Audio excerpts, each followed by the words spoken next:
Today we are going to study the topic determinant. It is fourth chapter of our 12th class mathematics. पिछली class में हमने matrix के बारे में study किया है कि मैट्रिक्स होता क्या है, मैट्रिक्स में हम सॉल्यूशंस कैसे करते हैं, मैट्रिक्स की प्रॉपर्टीज कौन कौन सी होती हैं और दो मैट्रिक्स के सम, उनका सब्सट्रैक्शन, प्रोडक्ट करना है और डिवीजन करना है, तो ये सब हम कैसे करते हैं. ठीक है. अब जब हम मैट्रिक्स को लिखते हैं तब हम देख चुके हैं कि जनरली हम मैट्रिक्स को एक स्क्वायर बॉक्स के अंदर लिखते हैं और इसके अंदर हम नंबर्स लिखते हैं. कोई भी नंबर ले ले, अगर ऐसा कोई रिप्रेजेंटेशन हमें दिखता है तब हम इसे मैट्रिक्स कहते हैं.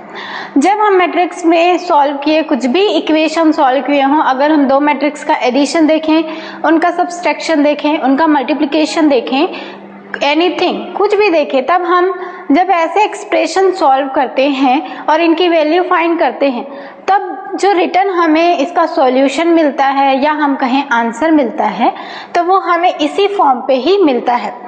इसको हम अगर एक और मैट्रिक्स ले लें और उसके साथ अगर ऐड कर दें तो आगे जाके जब हम इसका सॉल्यूशन देखेंगे तो वो भी हमें एक 3x3 का मैट्रिक्स ही मिलेगा. पर हम क्या करना चाहते हैं, हम इसकी एक डिफाइंड वैल्यू फाइंड करना चाहते हैं जो एक फिक्स वैल्यू हो, जिससे इनके नंबर्स डिफरेंट ना हो. अगर इस फॉर्म पे मैट्रिक्स है तो इसे हम अभी और चेंज कर सकते हैं कोई भी ऑपरेशन करके. पर हम अगर इसकी एक फिक्स वैल्यू चाहते हैं तो इसकी फिक्स्ड वैल्यू के लिए हम मैट्रिक्स को डिटर्मिनेंट में कन्वर्ट करके उसकी एक वैल्यू फाइंड करते हैं. तो मैट्रिक्स की वैल्यू हम सिंपली फाइंड नहीं कर सकते डायरेक्टली, इसलिए हम मैट्रिक्स को पहले डिटर्मिनेंट में कन्वर्ट करते हैं. और कन्वर्ट करने के लिए इसकी कोई प्रोसीजर नहीं है. कन्वर्ट करने के लिए सिंपल हम इसे एक 2 लाइन्स से रिप्रेजेंट करते हैं और इन दोनों लाइन के बीच में हम नंबर्स को लिखेंगे. तो अगर हम इसे ही कन्वर्ट करना चाहते हैं तब हम इसे ही इस तरीके से रिप्रेजेंट करेंगे और इसके बाद इसका सॉल्यूशन फाइंड करेंगे. तो डिटर्मिनेंट एक सिंपल मैट्रिक्स का ही रिप्रेजेंटेशन है जिसे हम मैट्रिक्स की एक सिंपल फिक्स वैल्यू फाइंड करने के लिए यूज करते हैं. और डिटर्मिनेंट को डिनोट करने के लिए हम डेट ए से रिप्रेजेंट करेंगे. अगर कोई भी मैट्रिक्स गिवन है उसे हम ए से रिप्रेजेंट कर रहे हैं तो उसके डिटर्मिनेंट को डेट ए से रिप्रेजेंट करेंगे या हम उसे डेल के साइन से रिप्रेजेंट करते हैं. ठीक है. तो हम डिटर्मिनेंट को अगर डिफाइन करना चाहें तो डिटर्मिनेंट को हम डिफाइन कर सकते हैं. देखिए, डिटर्मिनेंट को हम डिफाइन कर सकते हैं corresponding to each square matrix. देखिए, इस यहाँ पे लिखा हुआ है स्क्वायर मैट्रिक्स. तो डिटर्मिनेंट हम केवल स्क्वायर मैट्रिक्स का ही फाइंड कर सकते हैं. अगर कोई भी मैट्रिक्स रेक्टेंगुलर फॉर्म पे हो जिसमें रो और कॉलम की संख्या अनइक्वल हो तो उसे हम डिटर्मिनेंट में कन्वर्ट नहीं कर सकते और उसकी वैल्यू फाइंड नहीं कर सकते. तो डिटर्मिनेंट हमेशा एक स्क्वायर मैट्रिक्स का ही हम फाइंड करते हैं. अब देखिए, determinant there is associated an expression called determinant. हम मैट्रिक्स को सिंपल डिटर्मिनेंट में कन्वर्ट करके उसे एक इक्वेशन का फॉर्म देते हैं और इक्वेशन के फॉर्म देके उसकी हम वैल्यू फाइंड करते हैं. आपने पिछली क्लासेस में लीनियर इक्वेशन स्टडी किया होगा, चाहे वो 1 वेरिएबल का हो, 2 वेरिएबल का हो या 3 वेरिएबल का हो. तो जब हम कोई भी इक्वेशन देखें तो वो हमें कुछ इस फॉर्म में दिखता है, a1x plus b1y is equal to c1 and a2x plus b2y is equal to c2. ऐसा हमने इक्वेशन पढ़ा है. यहाँ पे a1 b1, a2 b2, c1 c2 इन सभी की प्लेसेस पे नंबर्स होते हैं और उनकी वैल्यू गिवन होती है और यहाँ से हमें x एंड y की वैल्यू फाइंड करनी होती है. तो इसे हम सिंपली कैसे सॉल्व करते हैं ये हमने 9th एंड 10th क्लास में स्टडी की हुई है. अब अगर हम इसे मैट्रिक्स के फॉर्म पे कन्वर्ट करते हैं तब हम इसे लिखेंगे a1 b1 a2 b2. यहाँ पे जो भी यहाँ पे वेरिएबल है x एंड y, उसका जो कोफिशिएंट है उसे हम एक मैट्रिक्स में लिख लिए. उसके बाद जिनकी वैल्यू फाइंड करनी होती है उसे हम दूसरे मैट्रिक्स के अंदर लिखते हैं और इक्वल टू साइन के बाद जो भी हमें गिवन हो उसे हम एक अलग मैट्रिक्स में लिखते हैं और यहाँ से x की वैल्यू फाइंड करते हैं। तो ये हम कैसे फाइंड करेंगे, ये हमने पिछली क्लास में मैट्रिक्स के चैप्टर में स्टडी किया है कि हम इन दो मैट्रिक्स का मल्टीप्लिकेशन करेंगे और मल्टीप्लिकेशन करके इसे एक मैट्रिक्स में कन्वर्ट करेंगे और उसके बाद दो मैट्रिक्स को इक्वेट करके हम x एंड y की वैल्यू फाइंड करेंगे। इससे रिलेटेड क्वेश्चंस भी हमने सॉल्व किए हैं और x एंड y की वैल्यू फाइंड की है। तो मैट्रिक्स भी हमें हमेशा स्क्वायर मैट्रिक्स लेना है और उनके ऑर्डर हमेशा रो एंड कॉलम की संख्या इक्वल होनी चाहिए। तो सबसे पहले हम डिफरेंट ऑर्डर के मैट्रिक्स को देखते हैं कि एज अ डिटर्मिनेंट हम उनकी वैल्यू कैसे फाइंड करते हैं। तो सबसे पहले हम देखते हैं कि अगर कोई मैट्रिक्स 1 क्रॉस 1 ऑर्डर का हो, तो देखिए एक मैट्रिक्स A लेते हैं जिसमें केवल एक ही एलिमेंट है और उसका ऑर्डर 1 क्रॉस 1 है, रो भी एक है, कॉलम भी एक है। अब इसकी वैल्यू हमें फाइंड करनी है।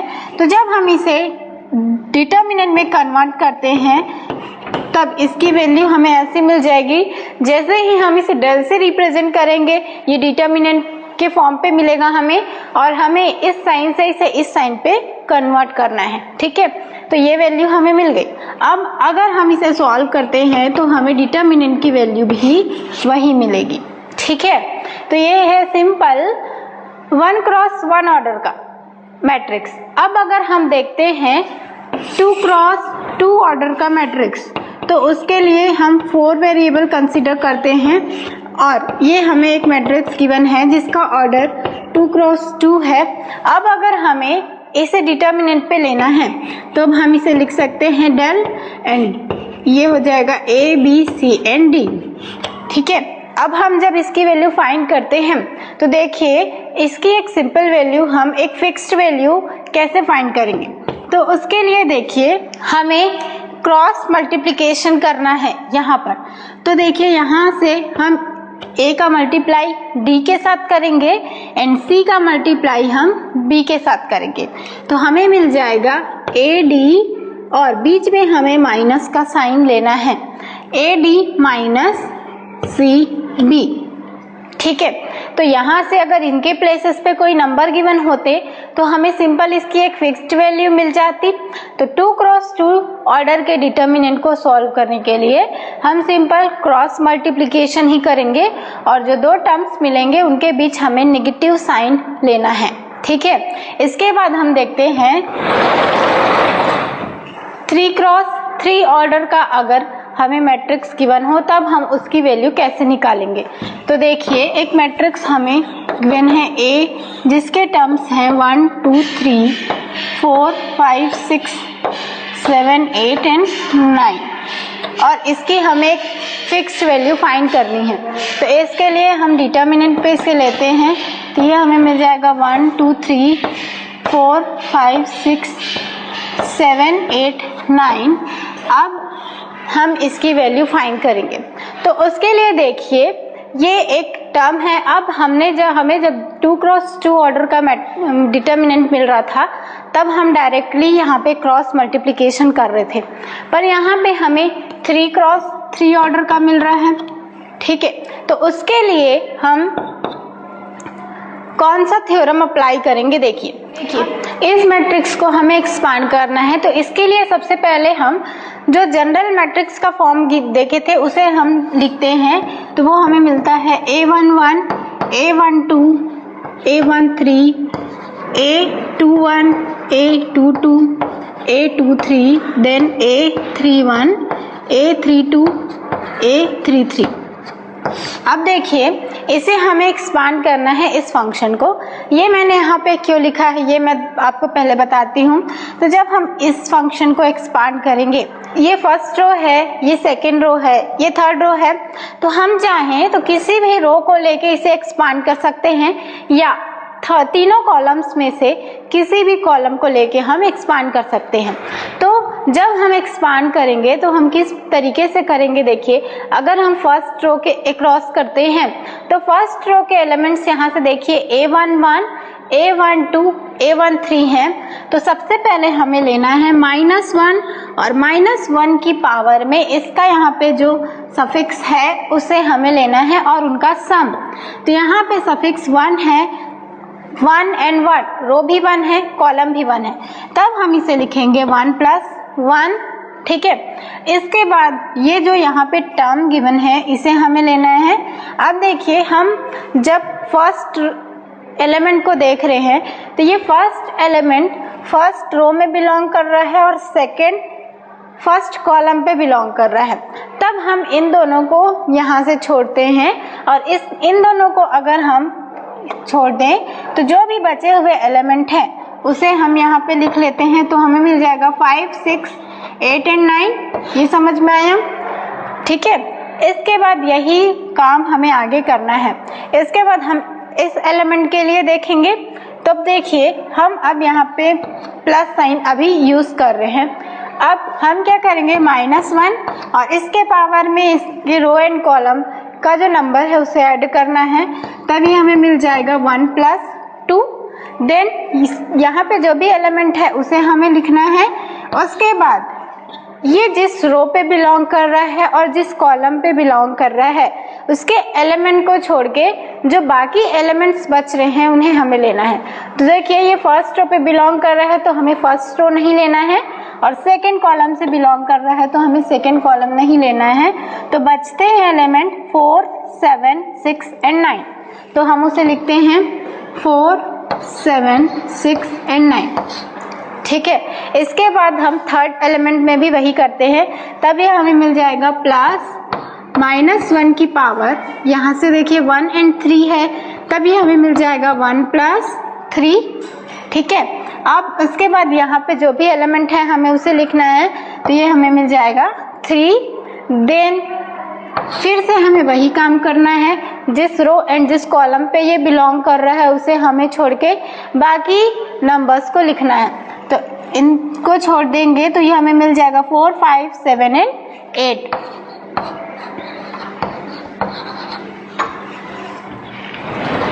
ये नंबर्स हमें मिल गए। अब हम इसे सॉल्व करते हैं। देखिए -1 की पावर पे हमें मिल जाएगा 1 + 1 दैट इज 2। देन 1 है तो 1 को हम लेफ्ट भी कर सकते हैं। अब देखिए यहाँ पे हमें एक 2 × 2 का मैट्रिक्स मिल रहा है, तो यहाँ पे हम 2 × 2 मैट्रिक्स का जो फॉर्म यूज किए थे, इसे हम जैसे सॉल्व कर रहे थे वैसा ही फॉर्म यहाँ पे हम अब डायरेक्टली यूज करेंगे। तो ये क्रॉस मल्टीप्लिकेशन हम करेंगे तो हमें मिल जाएगा 5 9 45 एंड 8 6 48, और इनके बीच में हमें नेगेटिव साइन लेना है, ठीक है। इसके बाद देखिए प्लस -1 की पावर 3 एंड 2 से इसका मल्टीप्लाई है, और उसके बाद यहाँ पे हमें मिलता है 4 9 4 × 9 इज 36 -6 × 7 6 × 7 इज 42, ठीक है। उसके बाद देखिए -1 की पावर 1 + 3 1 + 3 इज 4, देन मल्टीप्लाई 3 और इसे हम सॉल्व करते हैं तो ये हमें मिल जाएगा 4 8 जा 32 एंड 5 7 जा 35। ये एलिमेंट्स हमें मिल गए। अब देखिए -1 का स्क्वायर है, तो -1 का स्क्वायर है मीन्स ये हमें +1 मिल जाएगा, तो हम इसे हटा सकते हैं अब यहाँ से, और इसे सॉल्व करते हैं तो ये हमें मिल जाएगा -3।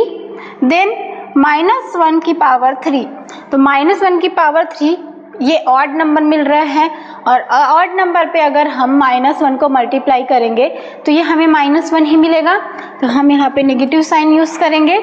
देन 2 × यहाँ से देखिए 36 - 42, ये हमें मिल जाएगा -6।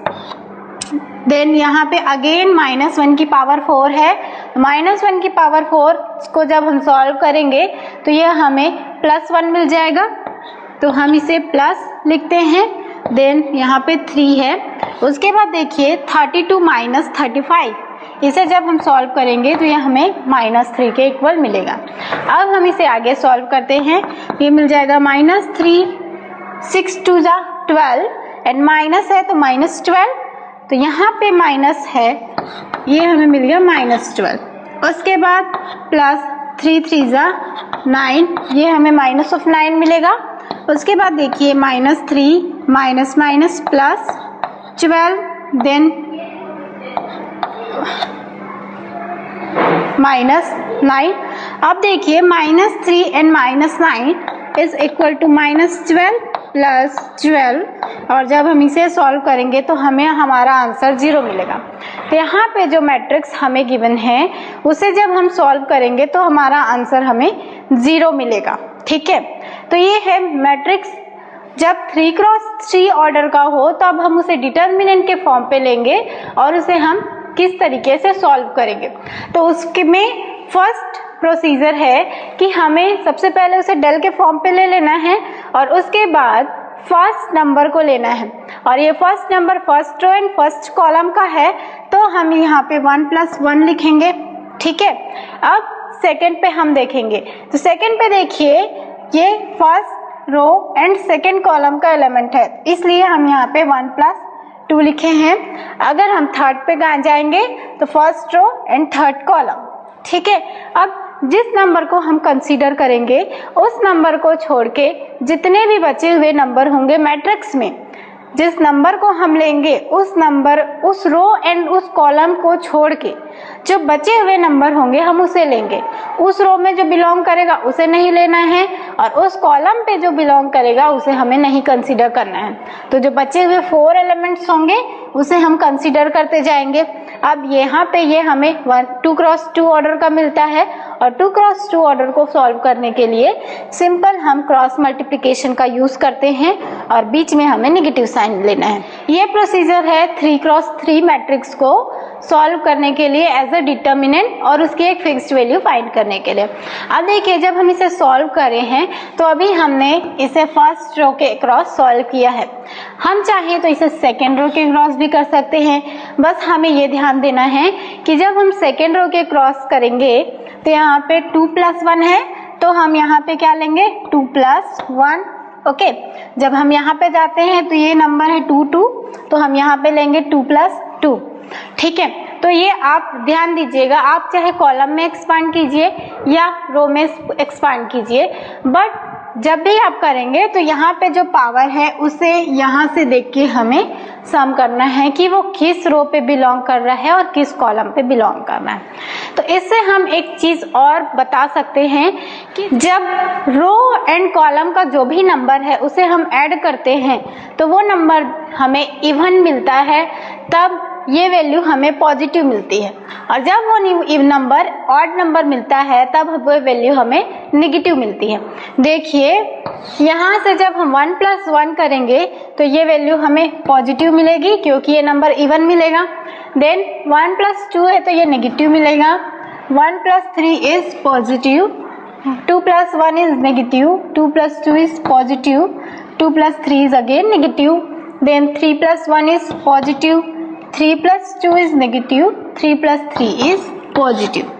ये हमें मिला। ये साइन ये इंडिकेट कर रहा है कि जब हम मैट्रिक्स को सिंपल, अभी हम एक्सपांड कर रहे हैं इतने लॉन्ग मेथड से, जब हमें इसे फास्टली सॉल्व करना होगा, जल्दी जल्दी सॉल्व करना होगा, तब हम सिंपल सॉल्व कर सकते हैं कि हम देखेंगे कि हम इसे फर्स्ट रो में एक्सपांड कर रहे हैं। तो जब हम फर्स्ट रो पे एक्सपांड करेंगे तो हम इस नंबर को जब लेंगे तो वो टर्म हमें पॉजिटिव मिलेगा। जब हम सेकंड को देखें तो सेकंड को जब हम लेंगे तो उसे हम डायरेक्टली इतने सारे को ना लिख के हम वहाँ पे एक नेगेटिव साइन लगा सकते हैं। ऐसे ही इतना लंबा हम ना लिख के यहाँ पे डायरेक्ट एक पॉजिटिव साइन लगा सकते हैं। ठीक है, तो ये याद रखिएगा कि हमें कहाँ पे नेगेटिव साइन लेना है और कहाँ पे पॉजिटिव साइन लेना है। तो ये है सॉल्यूशन। मैट्रिक्स को हम डिटर्मिनेंट में कन्वर्ट करके कैसे सॉल्व करेंगे और इसकी एक फिक्स्ड वैल्यू कैसे फाइंड करेंगे। अच्छा, मैंने अभी आपको रो पे एक्सपांड करके बताया, तो मैंने आपको फर्स्ट रो में बताया, हम सेकेंड रो को भी वैसी करेंगे, थर्ड रो को भी वैसी करेंगे।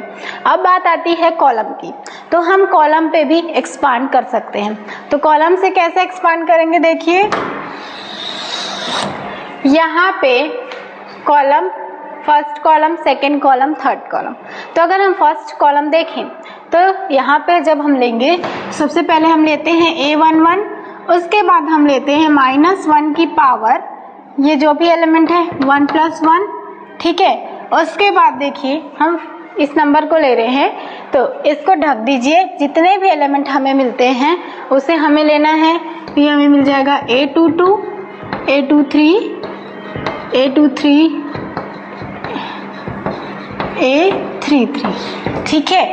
उसके बाद हम कॉलम पे एक्सपांड कर रहे हैं, तो ये हमें मिल जाएगा सेकेंड टर्म, तो ये हम लिखते हैं प्लस A21, और जब हम -1 की पावर पे देखेंगे तो ये हमें मिल जाएगा 2 + 1।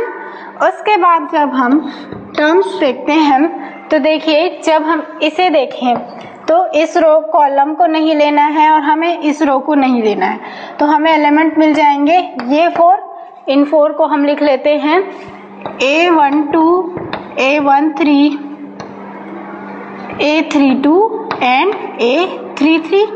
देन अगेन हम थर्ड एलिमेंट को लेते हैं, तो ये हमें मिल जाएगा 3, 1 एंड अगर हम -1 की पावर पे ले तो हमें मिल जाएगा 3 + 1, और बचे हुए एलिमेंट्स को अगर हम ले तो ये हमें मिल जाएगा A12, A13, A22 and A23, ठीक है।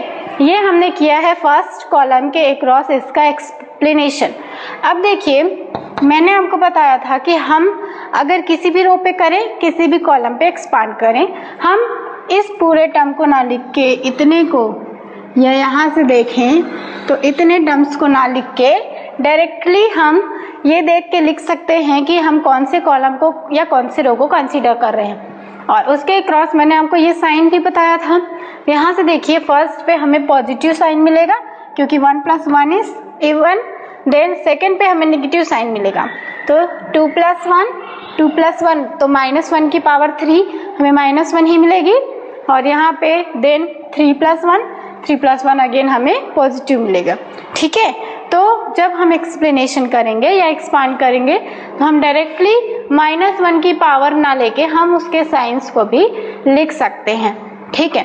तो ये है कॉलम के क्रॉस इसका एक्सप्लेनेशन। अब हम चाहें तो किसी भी रो को लेके उसका एक्सप्लेनेशन कर सकते हैं।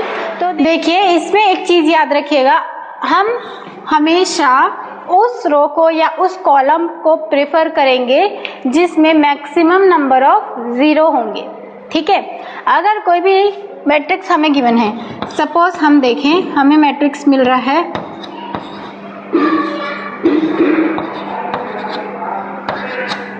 ये हमारा मैट्रिक्स है। इस मैट्रिक्स में देखिए फर्स्ट कॉलम पे केवल ये वाला एलिमेंट हमें मिल रहा है और ये दोनों एलिमेंट हमें 0 मिल रहे हैं। तो जब हम इस मैट्रिक्स की वैल्यू फाइंड करना चाहें या इसे एक्सपांड करना चाहें तो हमें इसे किस रो के अक्रॉस या किस कॉलम के अक्रॉस इसे एक्सपांड करना चाहिए कि हमारा कैलकुलेशन इजी हो। तो वहां से देखिए इन दो की वैल्यू तो हमें डायरेक्टली 0 मिल जा रही है, तो अगर हम इसे फर्स्ट कॉलम के अक्रॉस एक्सपांड करेंगे तो हम जब भी एक्सपांड करते हैं तो जिस कॉलम के अक्रॉस या जिस रो के अक्रॉस उसे एक्सपांड करते हैं उनकी वैल्यू को देखिए हम मल्टीप्लाई करते जाते हैं, यहाँ पे भी, यहाँ पे भी, यहाँ पे भी देखिए जब हमने फर्स्ट रो के क्रॉस इसे एक्सपांड किया था तो यहाँ से इस 1 को मल्टीप्लाई किया था, यहाँ पे 2 को मल्टीप्लाई किया था और यहाँ पे 3 को मल्टीप्लाई किया था। तो हमें उन वैल्यूज को मल्टीप्लाई करना पड़ता है। तो अगर यहाँ पे 0 हो तो वो टर्म टोटली 0 हो जाता है, इसलिए हम उस रो को या उस कॉलम को प्रेफर करते हैं जिसमें मैक्सिमम नंबर ऑफ 0 होते हैं। तो अगर हम इसे फर्स्ट कॉलम के अक्रॉस एक्सपांड कर दें तो देखिए हमें केवल ये एलिमेंट मिल जाएंगे, ये इधर के बाकी सारे एलिमेंट हमें 0 मिलेंगे क्योंकि जैसे यहाँ पे 1 मल्टीप्लाई किया हुआ है ऐसे यहाँ पे 0 मल्टीप्लाई होगा तो टर्म 0 हो जाएंगे। अब हम इसे सॉल्व करेंगे तो इसकी वैल्यू हमें मिल जाएगी 2 4 जा 8 एंड 3 0 0, इसकी वैल्यू हमें मिल गई 8। इस मैट्रिक्स को सिंपल सॉल्व करके हम 8 वैल्यू ला लिए और ये 2 लाइंस में इजीली सॉल्व हो गया। तो याद रखिएगा कि जब भी हमें मैट्रिक्स को सॉल्व करना है तब हम उस मैट्रिक्स को प्रेफर करेंगे जिसमें मैक्सिमम नंबर ऑफ 0 होते हैं। देखिए हमें क्वेश्चन गिवन है एक डिटर्मिनेंट के फॉर्म पे और इसका हमें सॉल्यूशन फाइंड करना है।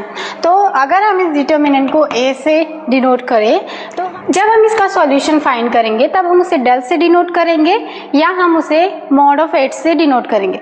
यहाँ पर हम इसे mod of a स्टडी नहीं करते हैं, हम इसे डिटर्मिनेंट ऑफ a कहते हैं। अगर कहीं पे भी लिखा हो इस फॉर्म पे तो हम उसे डिटर्मिनेंट ऑफ a कहेंगे। ठीक है, अब हम इसका सॉल्यूशन फाइंड करते हैं। तो मैंने आपको बताया था कि सबसे पहले अगर हमें सॉल्यूशन फाइंड करना है तो हम ये देखेंगे कि किस रो में या किस कॉलम पे मैक्सिमम नंबर ऑफ 0 है ताकि वो क्वेश्चन इजीली सॉल्व हो सके।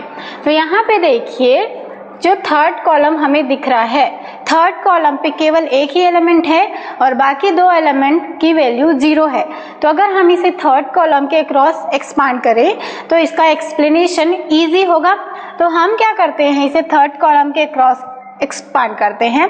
तो थर्ड कॉलम है मीन्स इस एलिमेंट की वैल्यू को हम A13 कहते हैं, तब ये हमें मिल जाएगा 4 इंटू -1 की पावर 1 प्लस 3 मिलेगा।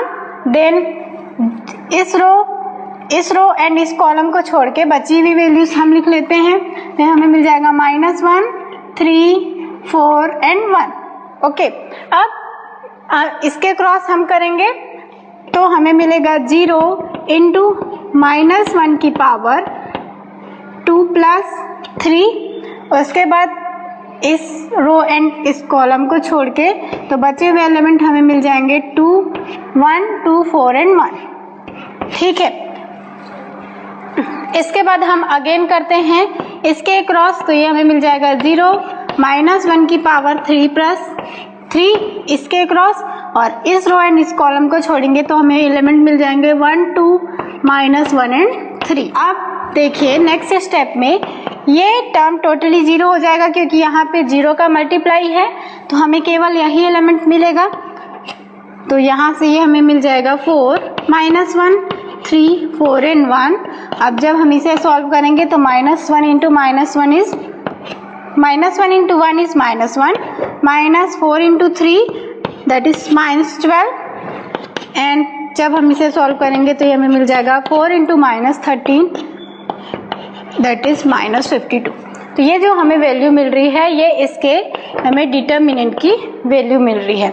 उसके बाद नेक्स्ट क्वेश्चन देखते हैं। हमें गिवन है डिटर्मिनेंट में x² - x + 1, x - 1, x + 1, x + 1।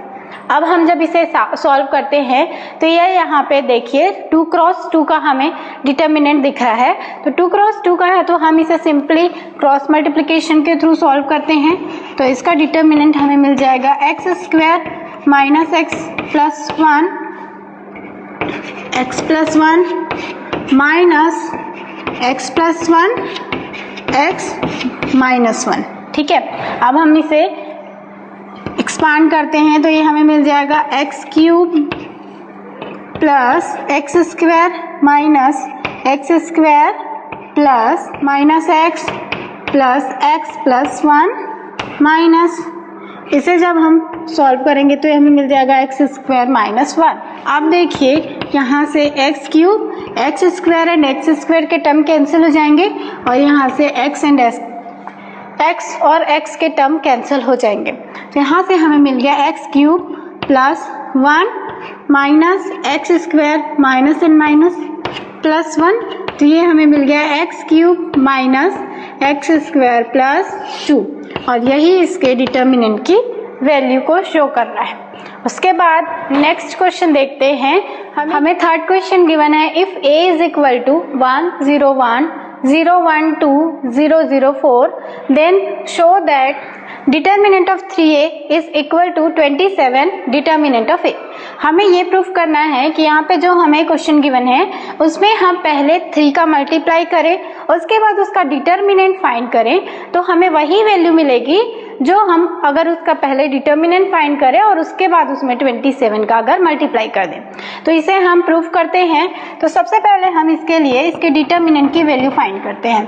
तो देखिए यहाँ पे जो हमें क्वेश्चन गिवन है इसके कॉलम 1 पे 2 जीरोस हैं, तो अगर 2 जीरो हैं और हम इसे कॉलम 1 के अक्रॉस एक्सपांड करेंगे तो इन दोनों टर्म्स के वैल्यू डायरेक्टली जीरो हो जाएंगी और यहीं पे हमें वैल्यू मिलेगी।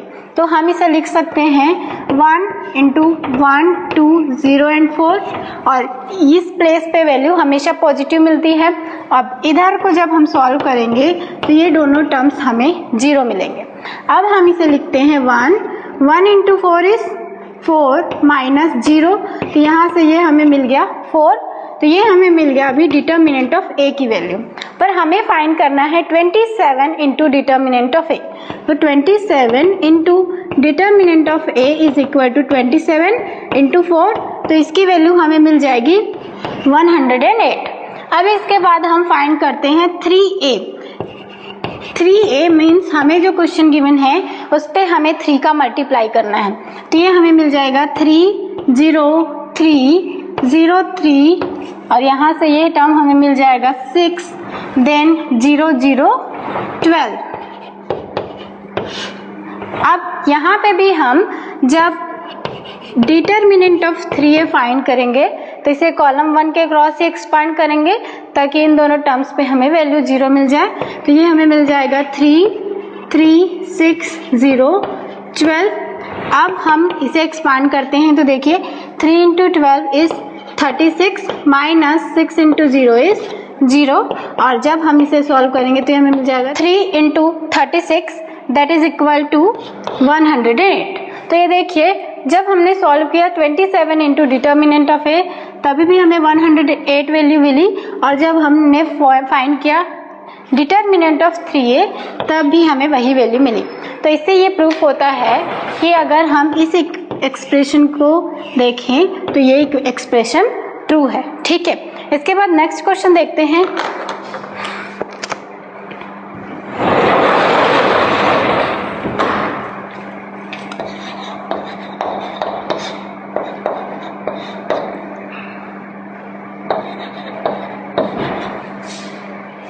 हमें यहाँ पे एक एक्सप्रेशन दिया हुआ है और इस पे हमें x की वैल्यू फाइंड करनी है, तो इसके लिए हम सिंपल इसे एक्सपांड करते हैं और इसके डिटर्मिनेंट की वैल्यू फाइंड करते हैं। तो यहाँ पे ये एक 2 क्रॉस 2 का डिटर्मिनेंट है, तो हम इसे क्रॉस मल्टीप्लाई करते हैं तो ये हमें मिल जाएगा x square minus 18 into 2, 18 into 2 is 36, then इसके इक्वल पे हमें मिल जाएगा यहाँ से 6 इंटू 6 इज 36 माइनस 36। अब यहाँ पे देखिए हमें मिल गया x square minus 36 is equal to 0 और अगेन हम इसे करेंगे तो ये हमें मिल गया। जब हम बोथ साइड का स्क्वायर रूट करते हैं तब हमें मिल जाएगा x is equal to root of 36 और इसकी वैल्यू हमें मिल जाएगी प्लस माइनस 6। तो यहाँ से x की 2 वैल्यूज मिल रही हैं, एक वैल्यू है +6 और दूसरी वैल्यू है -6। तो आज की क्लास में हमने सिंपल डिटर्मिनेंट क्या होता है ये स्टडी किया और मैट्रिक्स को डिटर्मिनेंट के फॉर्म पे लेके हम उसकी वैल्यू कैसे फाइंड करेंगे ये स्टडी किया। नेक्स्ट क्लास में हम डिटर्मिनेंट्स को सॉल्व करने के लिए उसके कुछ प्रॉपर्टीज देखेंगे कि डिटर्मिनेंट में कौन कौन सी प्रॉपर्टीज लागू होती हैं।